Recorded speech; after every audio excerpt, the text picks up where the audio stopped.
G'day. Welcome to episode 7 of the Cold Blooded Contribution podcast. We're your hosts, the Ipers. I am Scott Iper. With me is my wife, Ty Iper. This podcast brings to you people in the hobby who have made an impact on us creatively, whether it be artistically, with data, improving our husbandry, or coming from the field. Today, we're stoked to have with us Kim and Riley. Hey, guys, how are we? G'day. G'day. Thank you for coming, guys. Oh, appreciate it. Thanks, man. Yeah, appreciate the opportunity. So, how did you guys get into reptiles?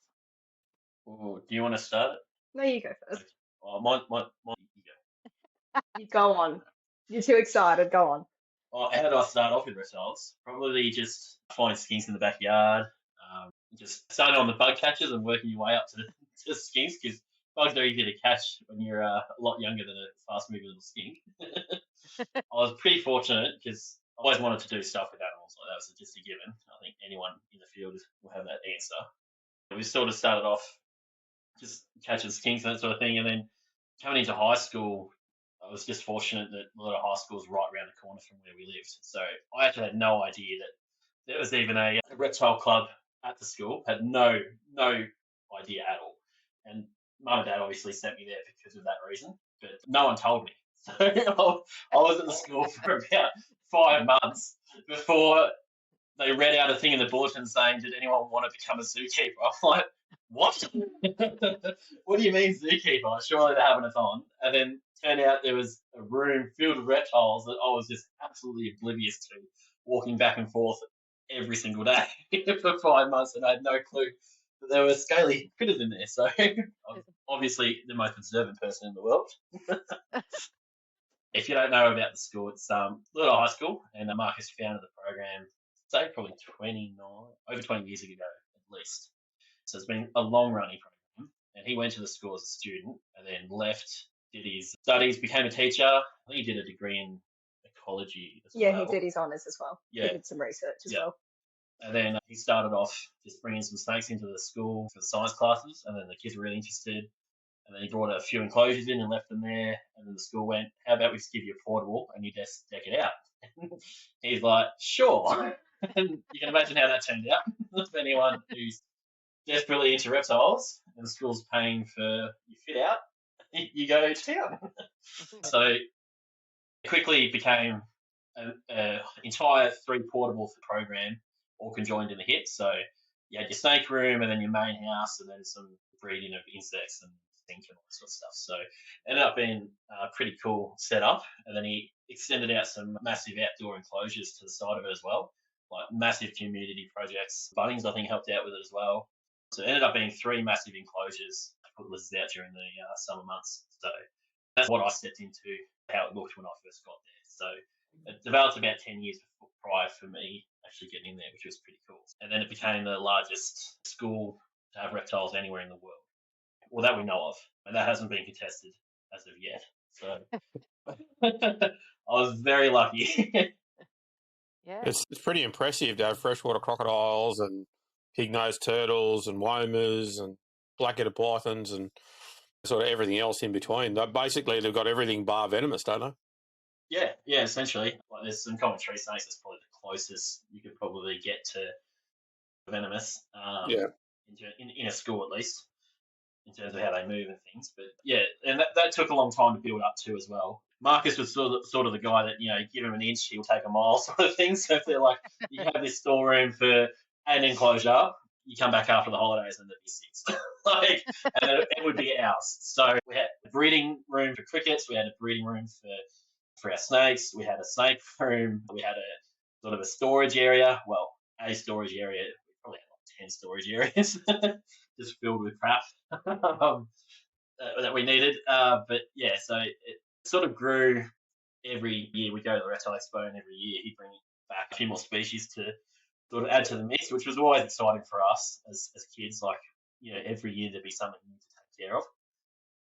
And we had a lot of help. A lot of people used to, still continue to go into the room and provide knowledge and books. And the VHS was a massive part of that. During the fire in 2014, the whole room burned down, and the VHS contributed considerable funds to help the rebuild of that, which I don't think Yeah, I don't think the program probably would have gone ahead if so.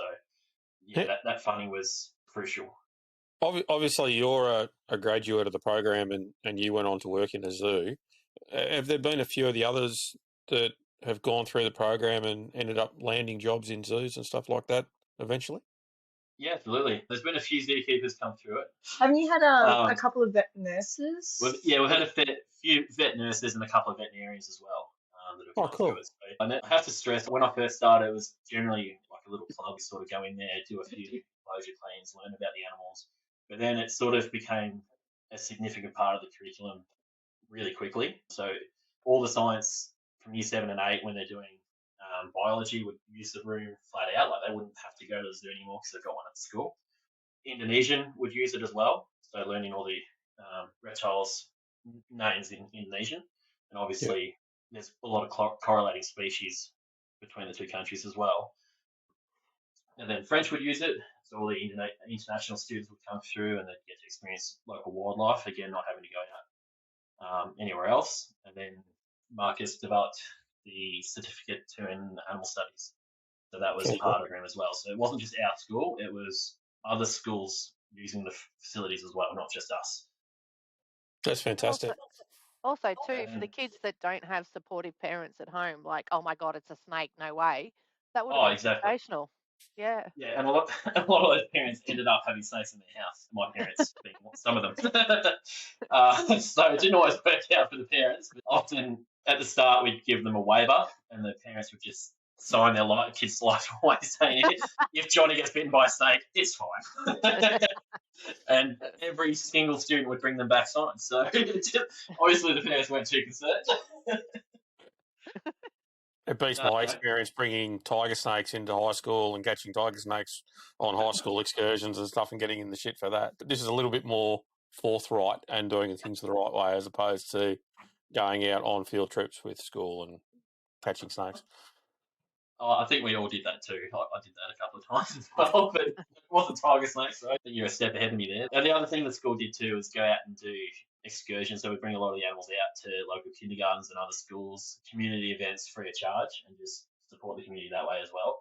It was a great experience for myself and others to develop public speaking skills as well. Like without that, I probably wouldn't have had the confidence to do decent shows at zoos to the public, which is a crucial part of a zookeeper's job. So. What about you, Kim? Yeah, I told you I just get started because I was going to judge how long to go off based off you, and I've been watching the timer of 10 minutes of Riley rambling, and just like, this is welcome to my life, everyone. The life of Kim.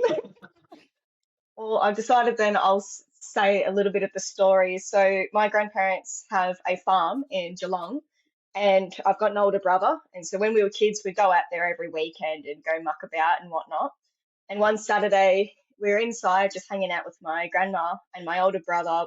I was about 7, he would have been like 8. And he starts screaming at the top of his lungs, snake, snake, snake. So my mum comes running. She was outside in the garden. My grandma comes running around. And sure enough, it's just a nice big eastern bluey.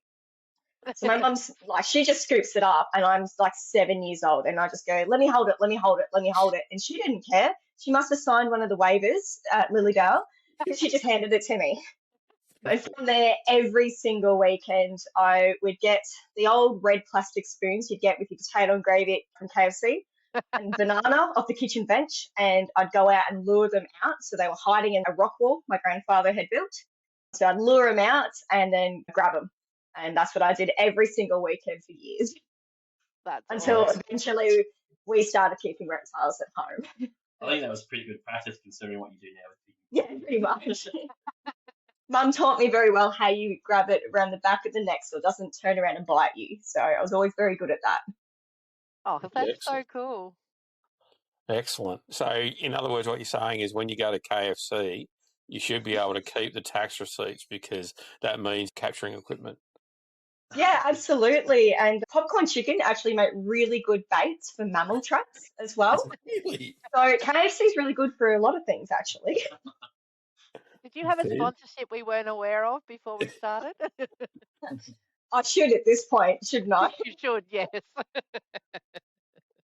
did you guys meet? Do you want the real story or not? Oh, yeah. Was that a VHS meeting, believe it or not? Well, you The guys old own the reptile VHS a stomping lot. Someone was talking about something, I can't remember who was speaking at the time, but they put up some photos of some birds. One of them was a kingfisher. Jim's like, oh my God, I love kingfishers. And I was like, I've got one in my car.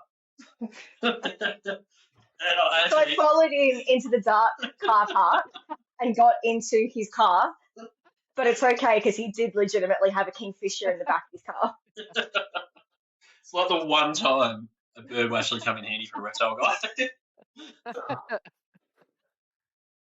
That's So, awesome. yeah, the bird was injured and it was being released, and it just happened to be there that night. So it worked for me. That is a pickup line I've never heard before. He's never had anything that cool in the back of his car since. No, that's a lie. He used to always bring home such random things. Hey, you want to see my kingfisher? That's sort of how we met, but it wasn't actually a kingfisher. But anyway, that's another story that I don't think people want to hear. It's probably not audience appropriate. Sorry, you can tell us after the show. What do you guys keep at home? We keep a bit of everything, with definitely more lizards and geckos. Riley's got a couple of snakes, but I won't let him have as many as he would like. It's like I'm living at home all over again. So yeah, I've got a Centralian Carper python that I've had since I was 13. It actually was my first ever snakes. It was at the school. We hatched them out in the incubator. We actually bred them. It was the first snake I'd ever been a part of breeding, so it was pretty cool. And then it hatched out. It was so tiny. Brought mum and dad into the room and said, "You can't say no to me having one now." And then I was like, "Oh, Mr. Whippy, how much are they?" And he just turned around and goes, "Free." That's the best part. If we ever wanted something, he'd obviously never charge us. Like, we always got rodents for free, crickets for free. If we wanted a reptile and an enclosure, yep, no worries, he's sourced. And I've still got him now. So he's an old boy now. His name's Bert. Oh, that's lovely. Clearly, in my expert opinion, the best things we have in the collection are probably some of the simplest, and those are the sand swimmers. I love the sand swimmers, and Riley loves the story of, I had a beautiful, beautiful pair, and unfortunately I lost one, and I was pretty devastated, so I replaced it with 6 new ones. I couldn't run the risk of losing another pair of sand swimmers. But when I go to Adam Elliott's house and I come home with skinks, apparently I'm the worst person in the world. If it makes you feel any better, Scott comes home with taipans. And I've also got a king brown snake as well. He's a good boy. Sand swimmers, though, I think are highly underrated. Oh, yeah. Absolutely. I honestly think more people should keep them. They're not really that prevalent in the hobby here. Yeah, and I think the other one we've got that's similar to that would be the king skinks. Like, I just love them. I just don't understand why they're not more around in the hobby, especially in Victoria. Like, they're a large skink, like incredibly large considering skinks fish in Australia. Psychotic. That's why. Fucking horrible things. That's the only reptile bite scar I have is a freaking king skink. Opened me up.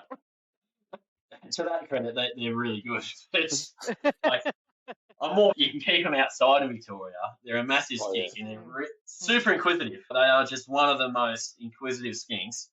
And even in the middle of winter, if there's a nice day, like today was fairly nice, it was like 10 degrees with the sun out, and all the king skinks are out. Yeah. You don't really get that with other things. They're also really intelligent. Really intelligent. Yeah.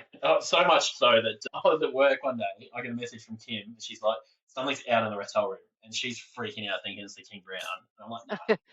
Which we should point out has locks. The door is closed. Like, we abide by everything properly, but I can't help but be a bit nervous. There's one venomous thing in there with 100 non-venomous. There's got to be the venomous thing that's out. So I'm very, very cautious of something's definitely out. Something's running about. There's knocked over pots and all sorts. And sure enough, one of the bloody king skinks has gotten out. I left that for Riley to deal with because everyone says how bad their bite is. So I'm like, I'm not dealing with that. He came home that night and he caught it, he put it back, and the next morning it jumped out again. I'd much rather deal with a fucking mulga snake than a king skink any day of the week. When we sent out the last of our king skinks for that Adam, I wore a Midwest glove. You know, those the anti-bite gloves? I wore one of those when I put them in the fucking bag. Yeah. Psycho fucking just my bare hands. Nah, fuck that. I don't wear gloves when I'm handling venomous snakes, but I will for fucking king skinks. So. He was the one that had to patch up my finger. They got evicted to outside. Yeah. I caught them in WA too. In WA, the wild ones aren't as bad as the captive ones. The captive ones are absolutely psychotic, but the wild ones, pretty good. Yeah, I saw them in the wild. Yeah, I've gone out and seen them. I didn't catch any when I was there. Yeah. But I went and saw them on Penguin Island and Rock Nest and stuff. Yeah. Yeah, they're worth having. Everyone has a story about it. Yeah, 100%. And the Durian Bay ones are absolutely gorgeous too. The white with the black speckles on them. And they're incredible looking lizards. And even the dark ones are nice too. They're a great looking lizard, but just not so much their disposition. Yeah, they're still worth it. About a week after I got bitten, I don't know who it was, I can't remember, but it was on Facebook, obviously. There's a lady holding her king skink up to her face, like snuggling in, and I thought, anybody else would lose a nose. And she's like, it's so tame. And I'm thinking, ours are pretty friendly, but I still wouldn't be doing that. That's crazy. It's our version of Americans with iguanas. What was your favourite herp trip, guys? And maybe we'll hear from Kim first this time. Wow. I'm going to beat him to it, so he's going to have to say something else now. This time last year, we were at Komodo Island. So it's got to be that. So it's got to be going out to Komodo, staying out in the boat. We were really fortunate. We got to go herping at night with some of the locals on the island and seeing Komodos in their wild habitat. And then we, of course, stayed in Bali and we got to go out with some of the Bali reptile rescue people. We went out with someone who was finishing up his masters on some of the local herp species in Bali. You could find everything. You pointed it, he knew where it was. He knew everything. So it was incredible. His name was Agus, and he was just an absolute legend. Like him and his brother drove out from Denpasar about 45 minutes, picked us up from our hotel, and drove us a further 45 minutes to his study sites that he hadn't actually taken many people to. So we were, very, very lucky. And they're so friendly and lovely to hang around as well when you're out herping. Absolutely. Yeah, they couldn't be friendly and more helpful at all. Yeah. So besides Komodos, what else did you happen to see? Were you on Komodo or Rinka or? Yes, we did Komodo and Rinka. Yeah. So did you see Timor pythons or? No, so one of the highlights for me, we saw the green pit viper. That was a big highlight. We were there, was it the dry season we were there? Dry. So we didn't get any cobras or anything like that. I just kept running around catching geckos off all the walls everywhere. We were pretty excited to get a tokay even in Bali because we hadn't had that before. I've got to admit, I was too. I know they're everywhere and you see them all the time and posts and stuff like that, but to actually have one in your hot little hands that you couldn't hold here, it's pretty cool. Yeah. Angry bloody things. Yeah, we really were searching for the Timor python, but they got one a few months before we got there, so they took us to all the spots where they had me getting them. But a person, another Westerner, had just came from the spot that we were just about to go to, and he managed to get a massive male Komodo sleeping in a cave. You got the photo of that. A heap of wolf snakes, rat snakes, and a few other things. They were all spooked. So by the time we got there, we were only about 10 minutes behind him. Yeah. So. But a highlight of the trip for me now that you bring up wolf snakes is I got my first and only ever snake bite in Bali, and that was from a wolf snake. They're angry little things, aren't they? They are. Riley got it on video too. I was just sitting there so happily, just playing with this little wolf snake. Like, look how cute. Like, its patterns are so nice. It's sitting on the ground, dead in my hands, and then it just ripped into my finger. Yeah. The dentition on those, I mean, Lycodon is the genus, and it means wolf, and don meaning teeth, so wolf tooth, and they've got these incredibly large teeth for their size, probably for cutting into snake eggs or reptile eggs as part of their diet. But they literally just open you up. It's insane how much you bleed for I a got little lucky. snake. It wasn't too bad. No, it didn't rip me open, but I loved reading. Like the next day, we were just going over the Reptiles of Bali book, and you just go to the snake part, and it's just like known to be ferocious when handled. Just says something along those lines in the first Yeah. sentence. I'm like, oh, yeah, it makes sense. Well, it makes sense because we had your book, Scott, so you probably wrote that. We can't take credit for that one, but we took that one with us as well. Yeah. Yeah, that one's written by Richira Samawara. Yeah. Oh, okay, yeah. So Rue wrote that one, and it's a bloody good book. I actually don't remember the wolf snake in Bali. I was so sick those few days. Oh, I remember Did you have Bali belly? no, No, she had COVID. I don't think I had COVID, but oh fuck, I was sick. I was so sick I couldn't move, and we're in the most beautiful hotel on the beach, infinity pool, etc., etc. And I spent the whole 3 days in bed. I was so ill. Yeah. Yeah, that So- sucks. Yeah. I was off chasing monitors and snakes and stuff like that in the rice paddies. Yeah, as well. She survived. She was fine in the hotel. Exactly. Don't Well- waste the opportunity.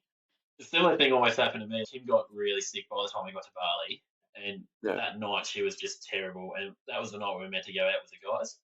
And I was Yeah. like, they're messaging, they're on their way. And the kids just making noises at this point. And I'm just like, do you mind if I leave you? I was thinking, any noise, I'll take as a yes. But I manned up and I went. Yeah, we all went out, so. How many nights did you guys go out with them? We just went out the one night because we were sort of wanting to explore Bali because we both hadn't been there before. Yeah. We figured we'd just find stuff along the way as well, which we did. Ideally, we would have loved to go out more, but you have to be cautious of their time as well. But we went to the Bali Reptile Park and Bird Park, and those guys were awesome. They took us behind the scenes straight away, and like anything we wanted to see, we were in the enclosure like that. So obviously, being a zookeeper, I've been very lucky to be able to feed crocodiles from here to there, but Kim had never had that privilege. So the guys were like, "Do you want to feed a crocodile?" And I was like, "How much does it normally cost?" He goes, "Oh, normally it's $10 a chook." And I was like, "Well, we'll take 5 chooks." I think we did 3, and I did 2. You did 1, and they had the chook just off the end of the stick, and there's a little bit of miscommunication with the language barrier and stuff. And I'm just like, fuck yeah, let's feed a croc. And I shoved the whole thing in, and they come running over. I've snapped the stick, and the croc's gone nuts, and Riley's pissing himself in the corner. I've got a crowd going. I'm like, all right, let's go next chook. Let's keep going. It was the best thing I'd ever seen of a croc show. Like, she had the crowd, she had 6 zookeepers all holding up to the stick with her, all the same height as she is, so no one's actually been able to see over the fence. It was just an absolute show. It was awesome. Oh, That is a God. really good park, isn't it? Oh, yeah. Yeah. And then, like, Very well all done. the Pygmy turtles as well, like the fly-river turtles, they were all there too, so like, they had some pretty impressive species there. They had the 6 species of tree monitor on display when I was there as well. They had Macraei and Cordensis and Resingarai and Prasinus and Bakari, and they sort of had everything there. It was pretty incredible. It was a great little zoo. And the enclosures yeah. too, they were wonderful. Yeah, I suppose that's the ability of being able to do something in situ like that. Like, it's similar to parks that have the environment around them, like Alice Springs Desert Park, like their nocturnal area is spectacular for that reason. So I think that's credit to them as well, being able to just use what they've got. So, Riley, is your trip the same as Kim's? That was your favourite herp trip? Oh, that's definitely up there. Working with Komodos, you don't get much better than that. Like, we're going to have to go back and go with a few other people this time, I think. So we sort of wanted to do it ourselves the first time, but second time around we'll try and go with a few others.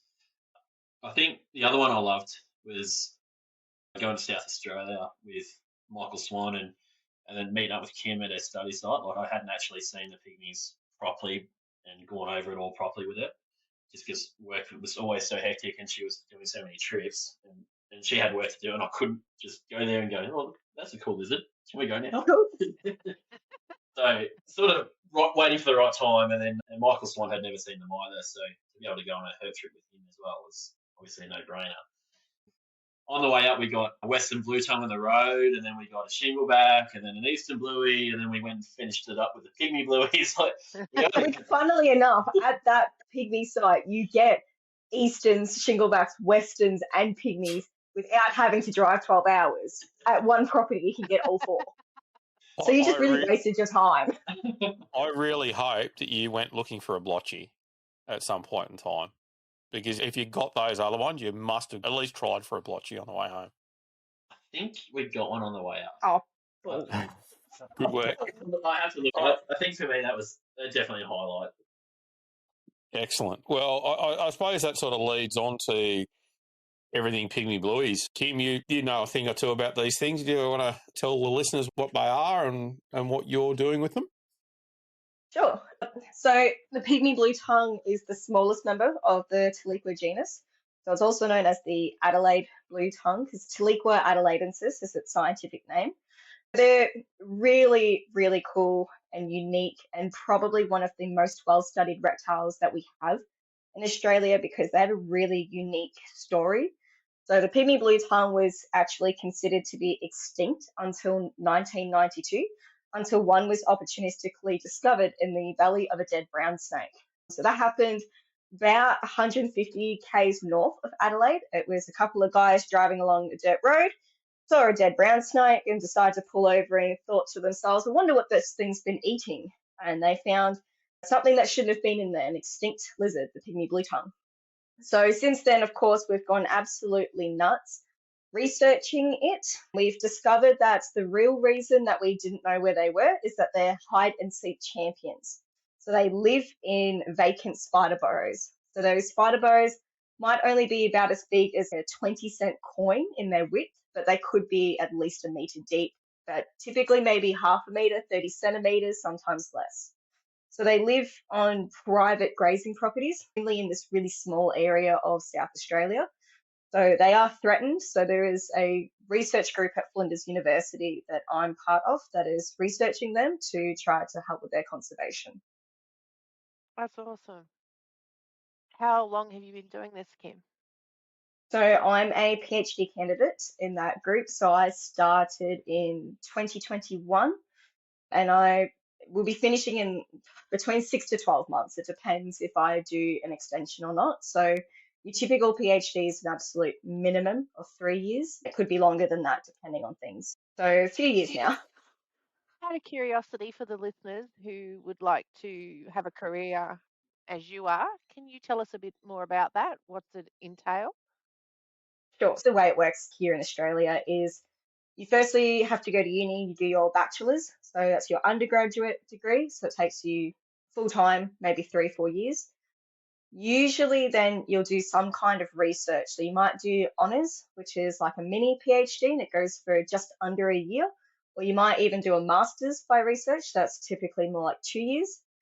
So you need to have at least one of these degrees. Some unis are now changing that to you need to hold both, and then you can go into your PhD. So when you're a PhD candidate, when you finish, you'll officially actually be a doctor. Not a medical doctor, but I can still say I'm a doctor, and Riley is not.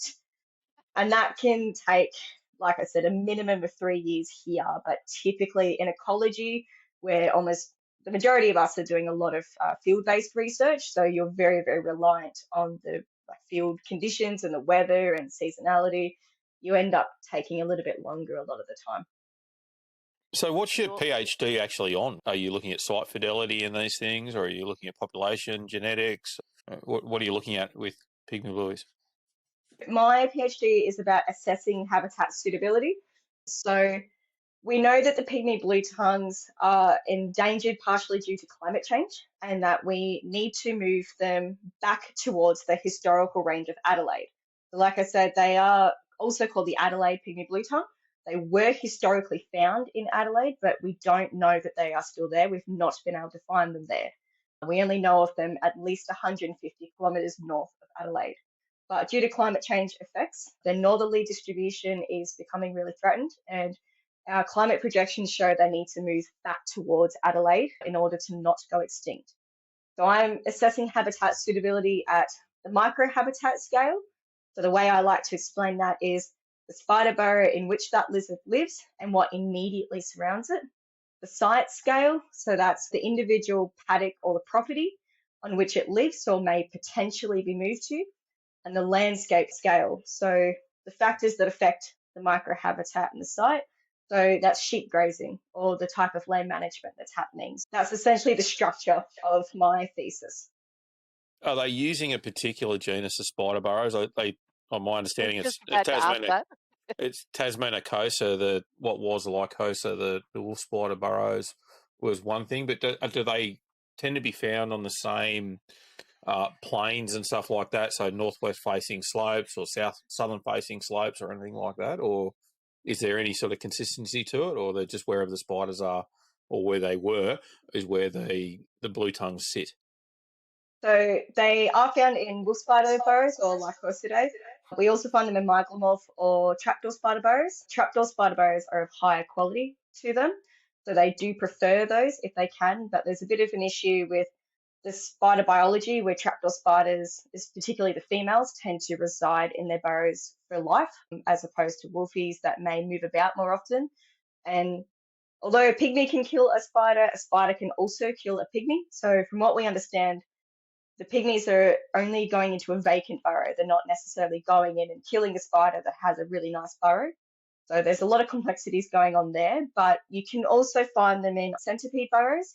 They also can be very occasionally down mice burrows or old ants' nests, things like that as well.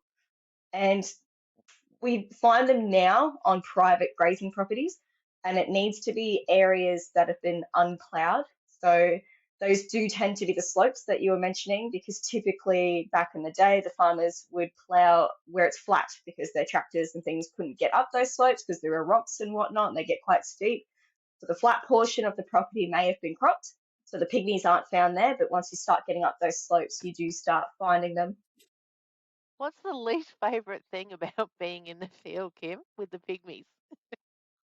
You gotta just love all of it. I got very used to spiders jumping out at me constantly because it's 9 out of 10 burrows have a spider in them. You get really used to it. I camp everywhere I go, so for me, it's not really too much of an issue to not have access to a toilet. But some of my volunteers have definitely not been accustomed to that lifestyle. Just the typical work day. I'm only laughing because I am the world's worst squatter. Yeah, I've been stung by bees and stuff a lot of the time when I'm out in the field, so that's never been fun. Not while I was squatting. I'm always looking out for snakes and ants, though. I just had the worst flying ants. Actually, flying ants. I once went out and there'd just been this massive rain event a few days before, and for whatever reason, there were thousands, and I am not kidding you, thousands of flying ants, and they swarmed just me. I was out there with 2 other boys, and they didn't care about those boys, but they followed me, just thousands of flying ants biting me. That was not the best time. I honestly thought you were going to say going down the centipede burrows. No, it's not really an issue. Because we've looked into co-occupancy, and typically if a lizard is down that burrow, it's just a lizard. So if you go down the centipede burrow, you see a centipede, you can just pull the scope out and they don't come out and attack you or anything. That's more the spiders. I call it a scope, and it's essentially a camera on the end of a really long coil, and then you hold almost like a video game controller in your hand that's got like a TV screen on it. So that way we can see what's down the burrow and we can keep getting deep enough. But the issue is that while you're focusing, because the burrow is not straight, it'll twist and turn and go up and down. So you're really concentrating, trying to get to the bottom of this deep burrow to look for this really endangered lizard, that if it's not a lizard, a spider can push its way out past that coil, and it can climb up that coil and start climbing up to you. And that's when you decide that it's not worth conservation and you want to burn the whole paddock down because you're being attacked by a spider. A spider wouldn't bother me, but if it was a roach, I'd be running screaming. No, that's in the tent. Those are the surprise friends in the tent. Oh, God. So, for the people out there, do you want to explain how you get these lizards out of the burrows without damaging the burrows if you need to actually look at the lizard? How do you do that? Yeah, it's an amazing technique. It's really, really highly technical, and it takes a lot of practice. It doesn't really. It's fishing. The key to this is you have to use a bright pink fishing rod. But we do quite literally tie a mealworm onto the end of a bit of string, and we dangle it in front of a spider burrow, and we start to lure the lizard out until we let the lizard bite onto the worm, and you pull it from its home. It doesn't hurt it or anything. You just pull it out, put it to the side, and you quickly grab it. It's the best way to do it at this point in time that we have, because you really can't dig them up. You could destroy the burrow, which those types of burrows can take years for a spider to build, which also impacts not only the lizards but the spiders and the ecosystem. It's not worthwhile. We do use artificial burrows, but we're starting to investigate similar to what they used with the grassland earless dragons, which is the PVC piping inside of another artificial burrow, so you can just pull that out and have the lizard in it. The But conduit inside the conduit. yeah, but that's still in the experimental phase. So when I'm working out at the natural populations, we're fishing them out. Yeah, okay. So blue-tongue lizards are fairly long-lived skinks. I'm assuming that you guys have got some animals in the study sites there that you've been looking at for quite a number of years. There are some lizards that have been kept at Flinders University in the animal house, and I believe those came in as adults, and some of those lived for at least, I think, 7 years or so before they died. I have been looking at some of the same lizards since the beginning of my PhD, and they've been in the same burrow the whole time. Typically, if it's a really high quality burrow, they'll stay in it and they are territorial of it, except during the mating season. So they'll defend it from other lizards and they'll just stay in that burrow for a really long time. So for 3 years straight, I've had some of my best friends, those lizards, stay in the same burrow. How long do the juveniles stay with the mum before they get shipped off to their own burrow? Only a couple of weeks. So pygmies have live birth, and the mother could have between 1 to 4 live babies. She'll give birth in her burrow. So they'll stay with mum for a couple of weeks. We don't fully understand everything going on at that stage, but she must get sick of them after a couple of weeks and she boots them out. They then have to go off and find their own burrows. So they're dispersing in about February. So they've got a couple of months where it's warmer to find somewhere and hopefully bulk up before the winter period. But we don't actually know how many babies are surviving to the next season. Are they going into smaller spider burrows? Are they choosing an appropriate size burrow, or you'll find a small blue tongue in a relatively large burrow if it happens to be vacant? So for the adults like a burrow that's about the same width as them. They want it to be nice and tight because they use their heads as like a doorknob, and they'll put their head down so it stops anything coming in. They've got tougher scales on the top of their head. But for the babies, we don't fully understand. I found babies in quite large burrows that are not ideal for a baby. They're too big for them, so they can't defend it if something else comes in. But I've also found them in really small things. It's one of those things that we still really need to research what the neonates are doing. How big are they, the neonates? So the babies, I'll have to send you one of the photos. It's smaller than my thumb. I've got a photo of a baby pygmy on my thumb and it's smaller than it, whereas an adult would be a maximum 10 centimeters snout to vent length. The reason I ask is I am assuming some of the visitors from overseas are thinking we have spiders the size of eastern blue tongues. So I just thought I might get the size out there before they were sort of freaking out, going, I'm never visiting. Yeah, that's a good point. That's also why I made the point. It's so interesting that a lizard can kill the spider, but we do have documented cases of the spiders killing the lizards. So it also puts in perspective how small they are.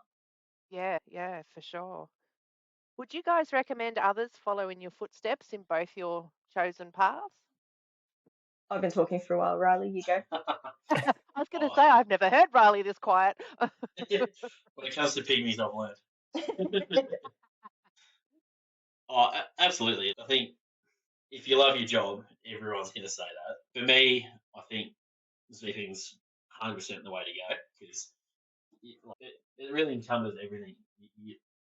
To be a good reptile keeper specifically, you have to also understand the natural requirements of that animal as well. So all the work Kim's doing is just as important to a zookeeper as what we feed it. I like that aspect of it. You can really dive into everywhere and really learn a whole lot. And I like the hands-on part of it too, because I'm dyslexic, so I think any paperwork is going to be strenuous.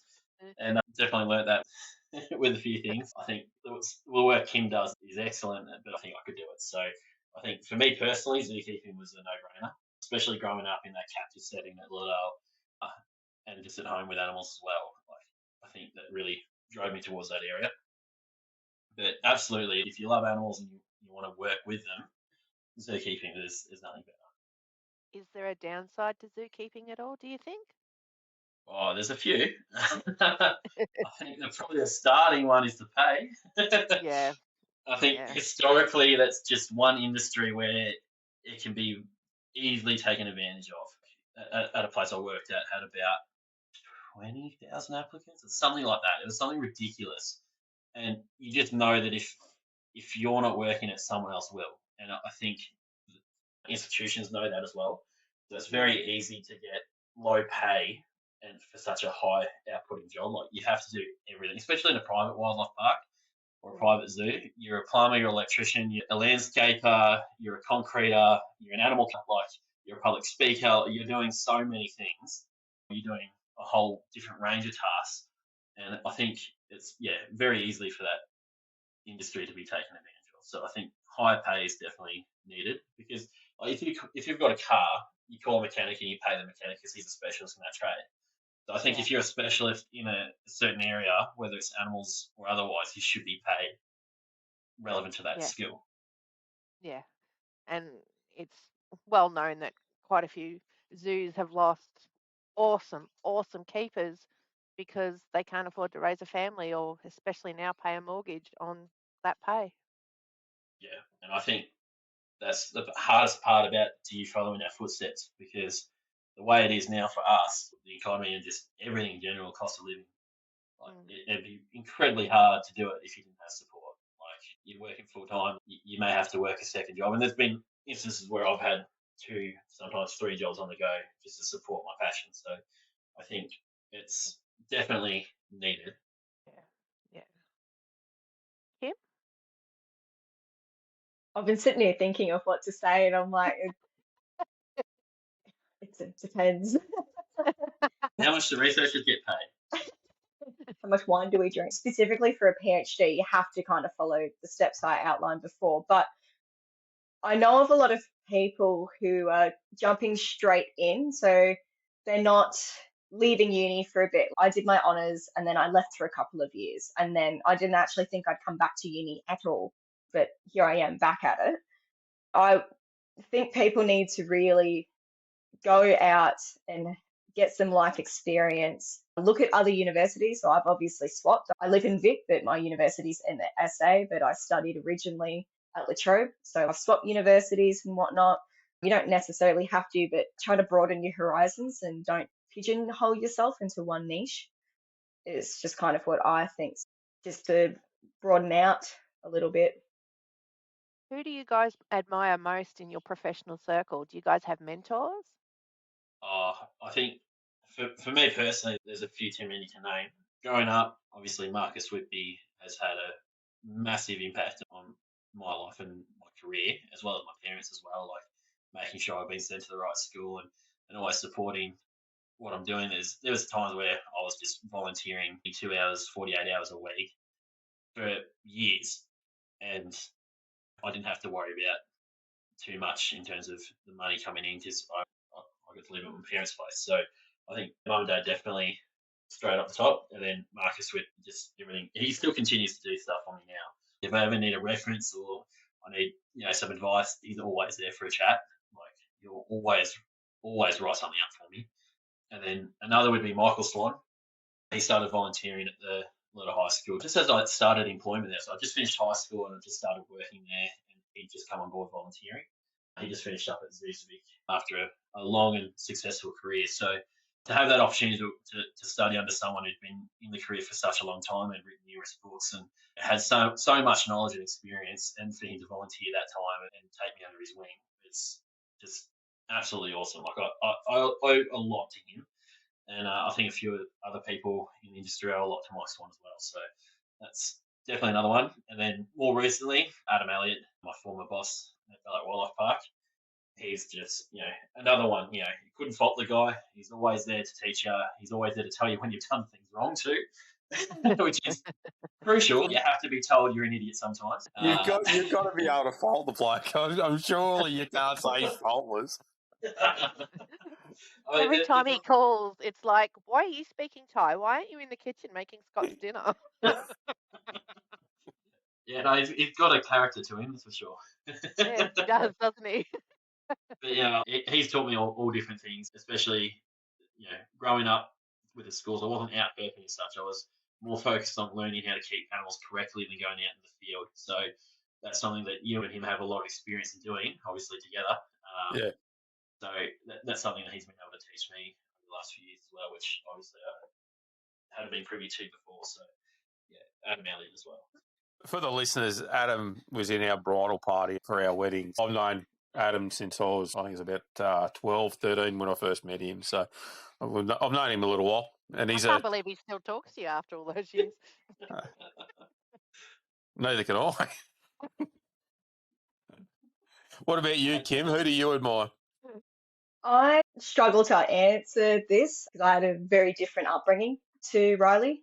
I didn't have any kind of animals or anything at the school that I went to. I grew up a bit more, I guess you'd say, underprivileged and a bit more poor and whatnot. I moved out straight away and I just lived on campus and just kept going from there. So it was really kind of just doing it myself.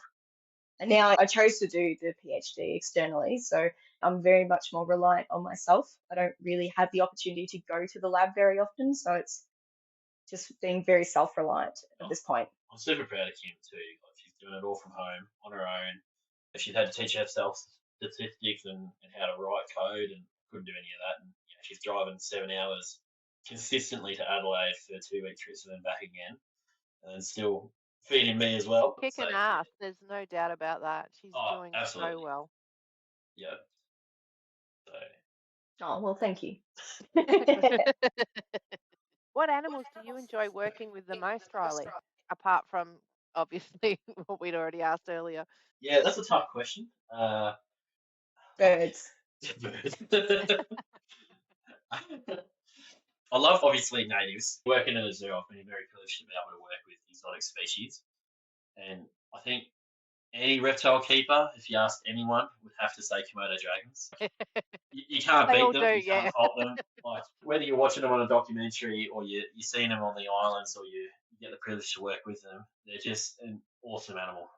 I really mean awesome with every sense of the word. You can't get over it. And I was very privileged at Ballarat. We still have 2 Komodo dragons, the only ones in Victoria, and they're just so intelligent, so unique, so big. I think the first time I went in with Lava Claw, I ran away. I was not the most manliest of reptile keepers at the very start. But you learn to work with them. And then the giant tortoises, the aldabrans, they're incredible as well. Poison arrow frogs.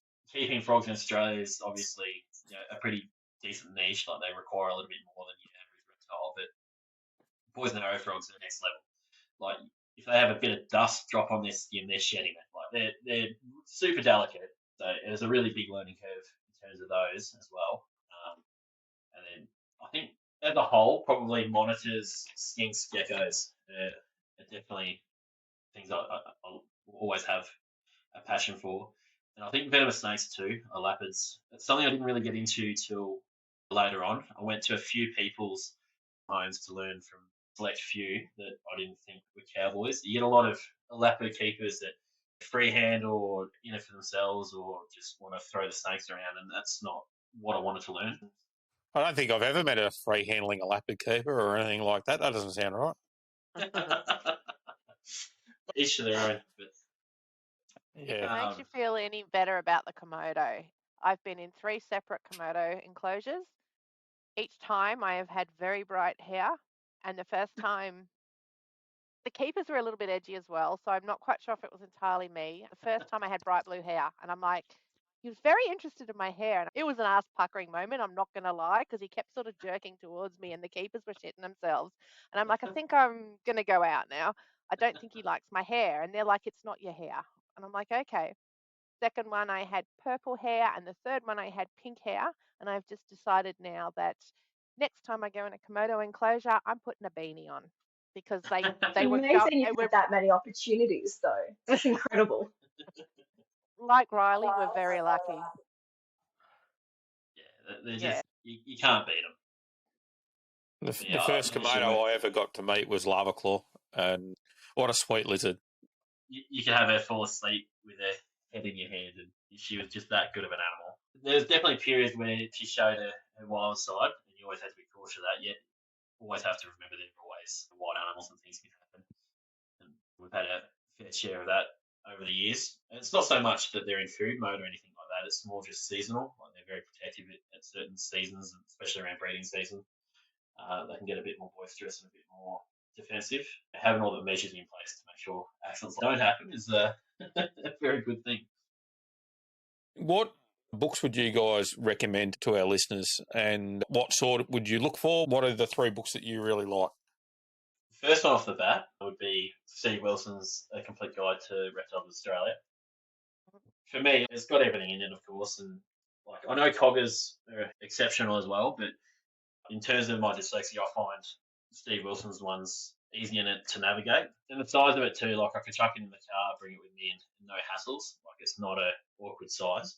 So yeah, that's definitely number 1 on the list. Second one for me would be Biology and Evolution of Crocodilians, Gordon Grigg and David Kirshner. When I started working at the park, I had very little knowledge of crocodiles. So that was me saving grace. That's just an awesome book. If you want to know about crocodiles, that's the one.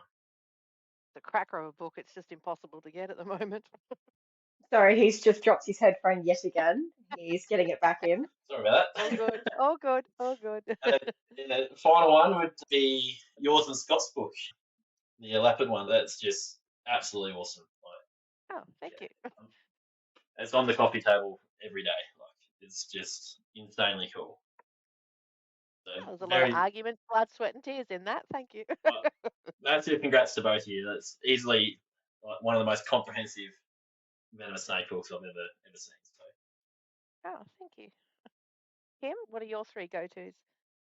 Well, Riley stole one of the Steve Wilson field guides for me, but to be fair, there's some mini versions of his version of that, as well as I do love the Frog Bible, which is Marion Amster's Tadpoles and Frogs of Australia, and there's a mini field guide version of that as well. Like they're pocket size, which is great when I'm doing actual field work as a field ecologist here in Vic. So those are incredible. But because I did grow up as well keeping reptiles, but we didn't really do any kind of breeding. So some of the Danny Brown books I found are really, really handy for me to get a little bit of guidance on hopefully having some successful breeding projects and not having to be fully reliant on Riley's zookeeper knowledge. How do you guys balance life and work? When I get in the door, that's it. I'll tend to my animals. I love every bit of that. Play some video games, watch a movie, just try to switch off as best you can. Because I think zookeepers everywhere always got the issue of, did I leave that enclosure unlocked? Did that animal get fed? Is that going to survive the night if I this and this? It's easy for your mind to run wild. So I think just trying to shut off and knowing that you've got confidence in yourself that you've done a good day's work and just chill out. For me, it was a little bit more difficult because I've worked from home since pre-COVID, but particularly for the PhD, doing it externally, I've worked from home. So it gets quite difficult to try to differentiate between life and work, especially when we have so many animals as well to always be taken care of. So I try to follow a similar work schedule as Riley. So when he gets up and goes to work, so I get up and go into the study and I don't come back out, except for when he comes home again, then I can turn off as well. And being a bit more easy that even though if I don't necessarily work 8 full hours like what's expected of you in a typical work day, but if I achieved my goals, my to-do list, and I got that stats right, or I put that grant application in, being satisfied and being able to turn off, because I used to just stress all weekend long if I should have been doing writing or stats and learning that I did need to take a break in order to work better. We also like to go fishing. Riley's a shit fisherman though, and I'm a very good one because I have lots of practice from the Pygmies, and I do a lot of gardening at home as well. So that leads right into it. So what's your guilty pleasures? Well, I guess for me, it's Nutella and wine. It sounds horrible. Together? Together, mix in the glass. Yeah, just a spoon in each. Yeah, I watch too many movies, probably. Too much Netflix. Probably start too late watching random crap. And eating crap. And eating crap, definitely. Yeah, love chocolate. Chocolate's awesome. I think everyone should get around that. I hear you. But yeah, I love tennis as well. Like, I'll go down and have a hit at the club and watch it online as well. So I think not too extraordinary in terms of guilty pleasures, but that's all right. Where do you guys see yourselves professionally in the next 5 to 10 years? So I'll be finishing my PhD hopefully in the next 12 months. I would like to do a postdoc, which is essentially I continue doing research in a different lab, but I actually get paid a livable wage instead of what I'm currently on.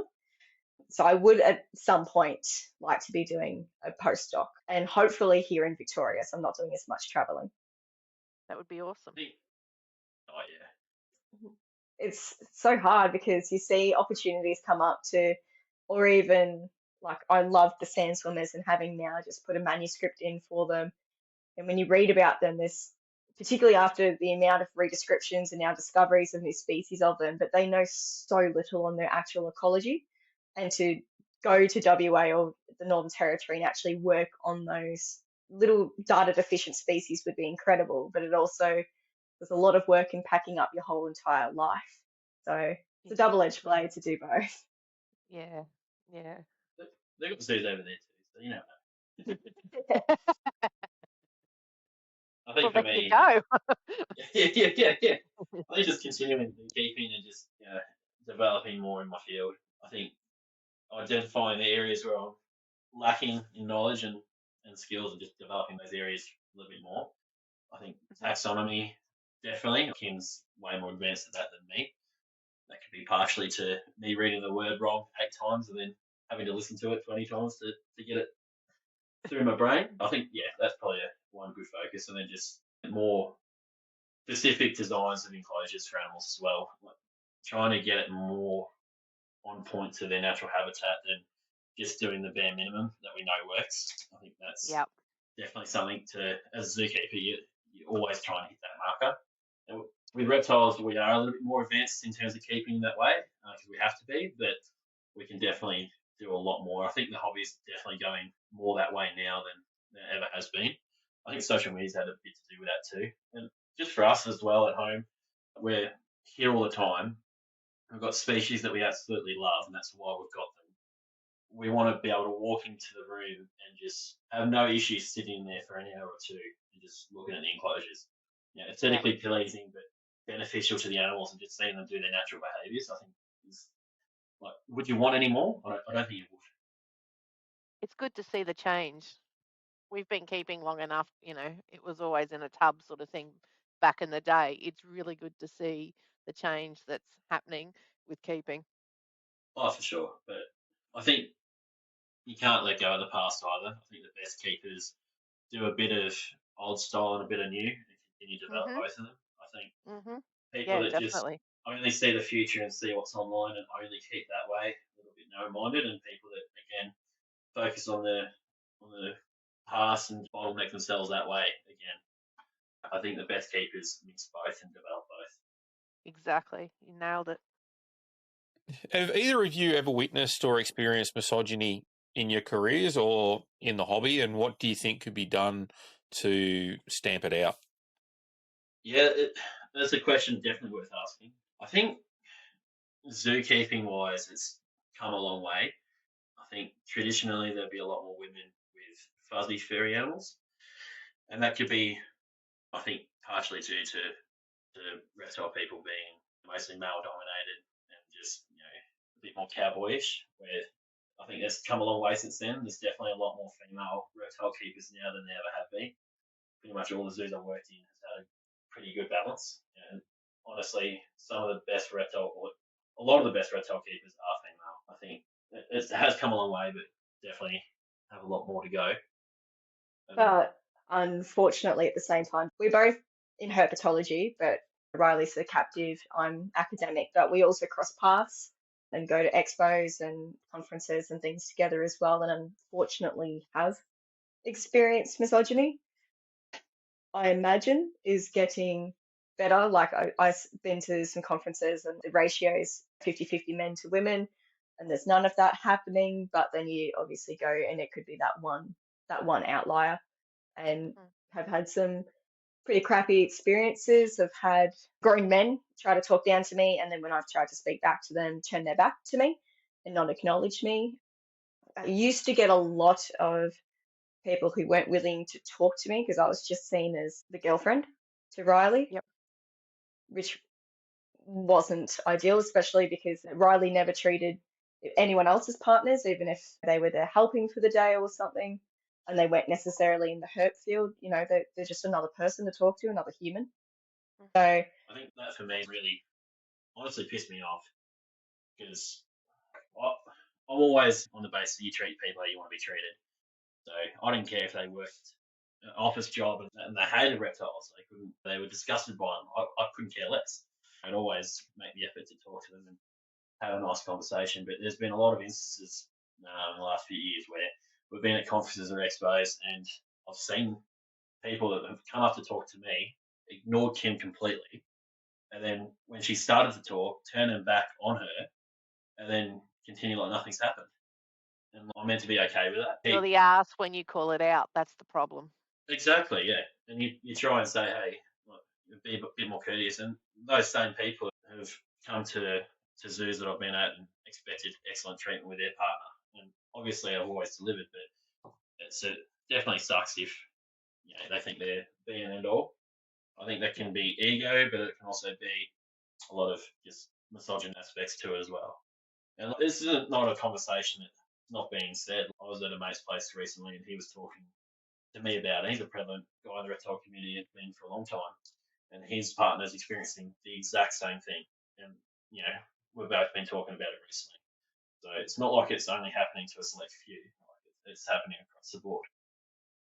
but in saying that, we're definitely not saying that it's every single person. It's the odd bad cookie or the bad egg. Yeah, most who's people doing it. are genuinely excellent and will always have time for us. But definitely those select few that are repeat offenders on some cases, and others you just wouldn't expect it. Like especially since some of these people I've known for a long time, you just wouldn't have expected from them. And whilst most people are good, the ones that are rude can be that rude, and I guess silently derogatory is probably the best way I can describe it, that it makes you feel really shit and really low at the time. And it's usually publicly too, and you're like, oh my God, everyone's just seen him snob me. You feel like a dick. Yeah, and like you said before, if you say something back, then suddenly you're the asshole.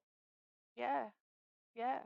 It's one of the reasons why we actually asked this question, to highlight, I suppose, and make people aware that it is out there. And it's a bit of an uncomfortable subject. And some people, it's not so much of a thing that affects them, but for others, it certainly does. And I can sympathise a little bit with Riley here. It becomes so difficult to stomach a conversation with that person after they've just snubbed your partner, and they don't even realise half the time that they've done something wrong, which is pretty poor as well. Thanks for asking the question. I think definitely keep up with it. What's the one takeaway that you want the listeners to get from this episode, guys? I think for me, it doesn't matter like who you are or where you come from. Just if you got a passion, follow it, and just be determined to work incredibly hard for it. I think a lot of the people that I say that have been my mentors would not have had the time for me. Adam definitely would not have had the time for me if I didn't work hard.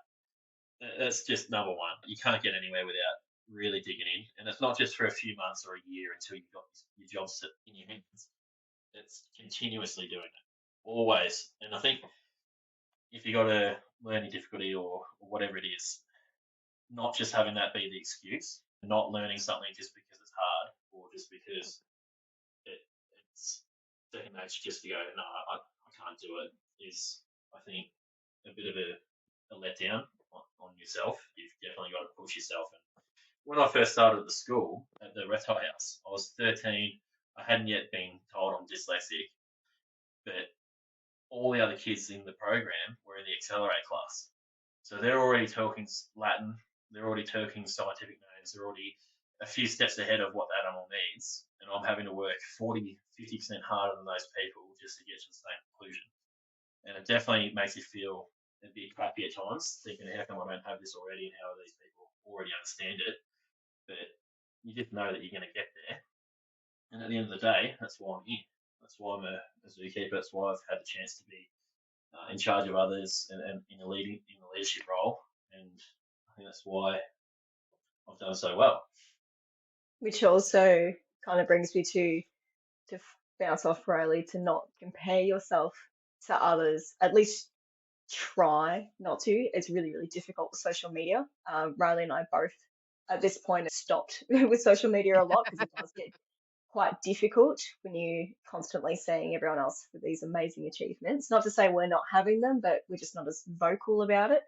But I did a lot of work with underprivileged schools in those kind of areas. I was even a TAFE teacher for a bit, and I had some of these TAFE students or were people who didn't quite get the ATAR that they were looking for and couldn't get into the university course or things like that. And the whole point that I'd always have for them is that it's not the end. Like the ATAR's not the end score. Uni doesn't have to just be 3 years, because that's what it took me to do my undergrad. Like it can take you longer to get to the same place. You don't have to compare yourself. It would have taken Riley a lot longer to learn those things, but he did get there. It just took him longer, and there's nothing wrong with that. No, there's not. And Everyone learns leaning at their on own pace. Oh, for sure. And leaning on others as well. Like Michael Swan, every day I walk in, every week, I should say, he'd have a list of species that I have to learn Latin for, and then that next week he'd quiz me. And if I didn't get it right, we would move on, or I wouldn't get to do something cool that day, and that would just be it. And Adam Elliott as well, I get him to say the scientific names into my phone on recording because I couldn't read them, so I couldn't say them. And then I'd go back and listen to them, and then eventually I'd get it. But you got to do it at home as well. But you found a way around the problems that you were facing, and you did it yourself. You got the initiative yourself. So he didn't give up. No, exactly. Funnily enough, it's one of the reasons why in the forthcoming field guide that Ty is the lead author of, is why she was so adamant that we needed to have that pronunciation of the scientific names in there, is so that people have an opportunity, something that they can reference and go, well, this is how to actually say said name. Yeah, and that's where the Danny Brown books are really good. He's got a few of those in there as well. It opens it up to everyone, not just people that can easily understand it. I mean, I understand it because of Scott, but I will sit down with Hal and Scott sometimes, and they're talking about a species in a foreign country, and then Hal looks at me, and he's like, do you know what we're talking about? And I'm like, I know it's a lizard. On that, though, like I would never want anyone to stop speaking Latin to me. I'll have a conversation with Scott at an expo or whenever we see each other, even Adam as well, and he'll say something that I completely do not understand, but I'll go home and research it if I don't get the chance to ask at the time. You don't want people to not say those things because they know that you struggle with it. I thrive on those people saying those things. At the same time, though, Riley, the amount of times that someone asks me or anyone else, if they go, hey, what did you mean by that? Or can you explain that to me a different way? No one's ever going to have an issue with that, and no one should feel bad about not understanding something. It's important for everybody to ask questions. There really is no such thing as a dumb question in that frame. So if you don't understand something, we all had to learn it at some point. And it's people learn in different ways. Some people are better at reading. Some people are better at oral. Some people are better at learning things via their hands and doing things themselves. So understand that there's more than one way to skin that proverbial cat, so to speak. Oh, absolutely. I heard Ty laughing in the background when you said oral. I couldn't help it. Thanks, Riley. Thank you for pointing that out. Well, on that note, where can our listeners find you if they wanted to ask any questions? Have you got social media that you'd like to share? If someone's chasing you up, what's the best way for them to get in contact with you guys? Yeah, we've each got social media, so we can send you the links. I've got Instagram. I like Instagram, and also probably my email. If people get inquiries about potential volunteers or even research questions and things like that, I can also give out my student email for any kind of things like that. Or if anyone wants to donate money to the Poor University Student Fund. That's a really good point. Doing this research and doing this stuff is not cheap. Replacing boroscopes because they've been attacked by mygalomorphs and things like that. I would assume petrol to get to site, all that sort of stuff is obviously cost money. So if you guys have got any volunteer funds or anything like that you're aware of, feel free to share it out with our listeners. Yeah, I'm very fortunate. I'm at the point where I've received the majority of my field grants. I can always send just some of the other, like the lab funds or anything like that as well for donations. And also, particularly if any audience member actually really wants research papers, because a lot of research papers aren't open access, so where you have to pay for them. But if there's something that they can't get access, I think mine mainly are open access, but I can always email them, anything like that. So are you swapping for wine and Nutella, or are you just happy to email them? It will have to be an equal exchange. No flies on you, babe. I'm pretty simple, just Facebook for me. No one wants to email the dyslexic because you're going to get a jumbled response. Thanks for listening to the Cold Blooded Contributions podcast. A massive thank you to our guests, Kim and Riley. We really appreciate you taking time out of your busy schedule to talk to us.